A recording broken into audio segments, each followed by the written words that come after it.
விஜய் டிவில ஒளிபரப்பாகிட்டு வர big pass Tamil season 9 நிகழ்ச்சியில நேற்று எபிசோட்ல அமித் வெளியேற்றப்பட்டிருந்தார். அவரை தொடர்ந்து இன்னைக்கு யார் வெளியேற போறாங்க என்ற தகவலும் வெளியாக இருக்கு.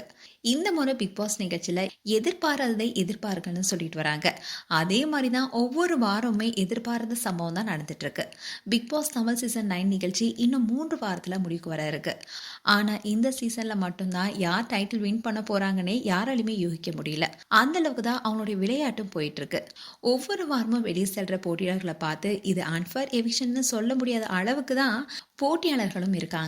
எந்த கண்டஸ்டன்ட் வெளியே போனாலும் விளையாட்டுல எந்த மாற்றமும் ஏற்படன்னு தான் சொல்லணும். நிலைமை இப்படி இருக்கதா நேத்து அமித் பார்கவ் அதிரடியா வெளியேற்றப்பட்டாரு. ஆனா இந்த வாரம் ஓட்ஸ் அடிப்புல அரோரா இல்ல சுபிக்ஷா தான் வெளியேற்றப்படுவாங்கன்னு சொல்லப்பட்டுச்சு.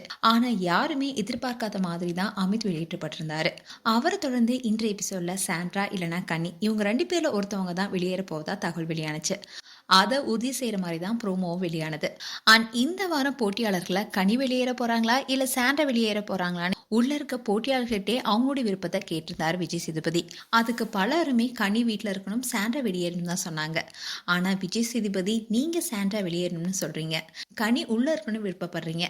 ஆனா மக்கள் என்ன விரும்புறாங்கன்னு பார்க்கலாமான்னு கார் எடுத்து காட்ட சாண்ட்ரா கனியை கட்டிப்பிடிச்சு அழுதுட்டு இருக்காங்க. ஸோ கனி தான் வெளியே போறாங்க. கனியுடைய விளையாட்டு ஆரம்பத்துல பாராட்டப்பட்டாலும் அதுக்கப்புறமா அவங்க கேங்கா விளையாடுற மாதிரி தெரிஞ்சது. இதனால தான் இந்த வாரம் கனி வெளியேற்றப்பட்டிருக்காங்க. மேலும் கனி குறித்து உங்களுடைய கருத்துக்களை கமெண்ட் செக்ஷன் சொல்லுங்க.